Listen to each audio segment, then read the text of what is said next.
High everyone, welcome back to the channel. कसे आहात तुम्ही सगळे? आय होप तुम्ही सगळे खूप मस्त आणि मजेत असाल. आणि आत्ता आम्ही तिघे निघालो आहे ऑपरेशनसाठी. अभिषेकच्या ऑपरेशन तर आज संध्याकाळी होणार आहे, पण डॉक्टरनी लवकर ॲडमिट व्हायला सांगितलं आहे, त्यामुळं मग आम्ही तिघे पण जातो आहे. आणि आमची कंटिन्युअस तीच चर्चा चालू आहे की अभिषेकला कोणी म्हणणारच नाही की हा पेशंट आहे, कारण त्याला आत्ता कसलाही त्रास होत नाही. गेल्या आठवड्यात 3 दिवस तो ॲडमिट होता, तर त्याला कुठलंही पेन वगैरे काही होत नाही आहे सध्या तरी.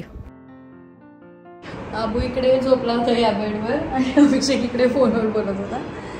नर्स आली सगळं विचारायसाठी. अभिषेक फोनवर बोलत होता, त्याला विचारते की तुम्हाला काय काय त्रास आहे. ती आल्या आल्या मी ओळखलं होतं की हेच करणार. मी दाढी पण याच्यासाठी वाढवली की लोकांना माहिती पडेल की बाबा हाच पेशंट आहे. दाढीचा पेशंट.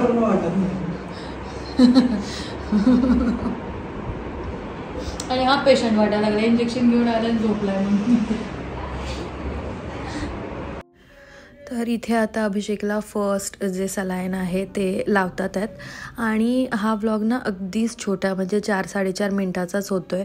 पण मी जसं की तुम्हाला सांगितलं होतं, जोपर्यंत हॉस्पिटलमध्ये असू तोपर्यंत व्लॉग्स जे आहेत ते अगदी छोटे छोटेच येतील. कारण पहिली गोष्ट तर मला शूट करायची इच्छा नाही. हा व्लॉग तर म्हणजे जोपर्यंत अभिषेकचं ऑपरेशन झालं नव्हतं ना तोपर्यंत मी आरामात शूट करत होते. सगळं मजेत चालू होतं, कारण तो तेवढा व्यवस्थित नॉर्मल होता. पण जसं ऑपरेशन झालं तसं मला म्हणजे मी काहीही त्यानंतर शूट नाही केलं, किंवा ऑपरेशनला गेल्यानंतर पण मला काही शूट करायची इच्छाच नाही झाली. आणि तसं का झालं हे तुम्ही समजू शकता. त्यानंतर हे आता अभिषेकचं असं चालू आहे, सलाईन वगैरे चालू आहे आणि इथे मोबाईल घेऊन बसला. आणि असंच मी त्याला बघते नेहमी. माझं लग्न झाल्यापासून असाच एकदम कूल बघते मी त्याला.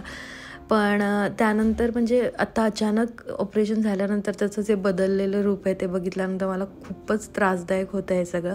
त्यानंतर हा इझी होता. मग मी अबूला, म्हणजे माझ्या भावाला तिकडेच बसून मी घरी आले, जेवले. आणि त्यानंतर मग अकिरा झोपली होती आणि वीरू मला काही गेम वगैरे खेळून दाखवत होता. तर अकिराला मी नेलं नव्हतं दवाखान्यामध्ये, कारण मम्मीसोबत ते घरीच थांबले होते. गेल्या आठवड्यात खूप त्यांची दगदग झाली होती. दवाखान्यात जा, त्यानंतर घरी जा, पळापळ सगळी. त्यामुळे इथे आता निवांत त्यांचं चालू आहे की मी दवाखान्यात गेले, अभिषेक दवाखान्यात जरी असेल तरी मस्त त्यांचं ते इथं खेळतात. त्यांच्या रुटीनमध्ये कुठला डिस्टर्बन्स येत नाही आहे, सगळं व्यवस्थित चालू आहे त्यांचं. आणि ह्या 2 दिवसांमध्ये मला एक गोष्ट लक्षात आली आहे की लहान मुलं आपल्याला खूप त्रास देतात आणि लहान मुलंच आपला स्ट्रेस जो आहे तो घालवतात.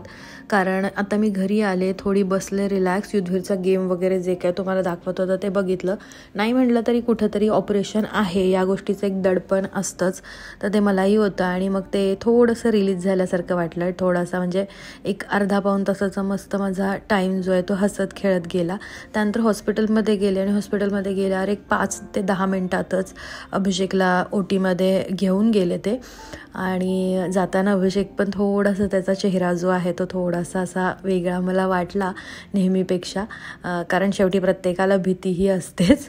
तर तो आता गेला आतमध्ये. आणि त्यानंतर मग आता जास्त काही मी शूट नाही केलं, कारण मी फुल स्ट्रेसमध्ये होते. बराच वेळ ना मी इकडून तिकडे फेऱ्या मारत होते. मग त्यानंतर कोमल जी आहे ती घेऊन आली मिष्टीला.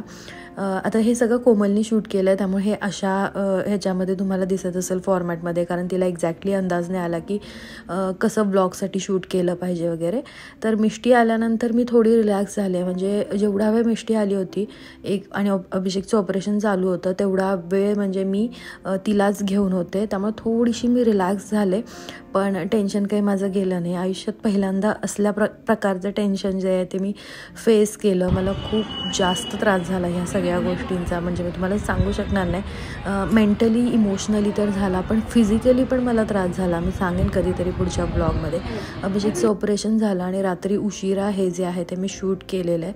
आता तो ओके आहे. बाकी सगळे डिटेल्स मी तुम्हाला नेक्स्ट व्लॉगमध्ये देते आणि तुम्हाला भेटते आता नेक्स्ट व्लॉगमध्ये. तोपर्यंत bye, take care, thanks for watching.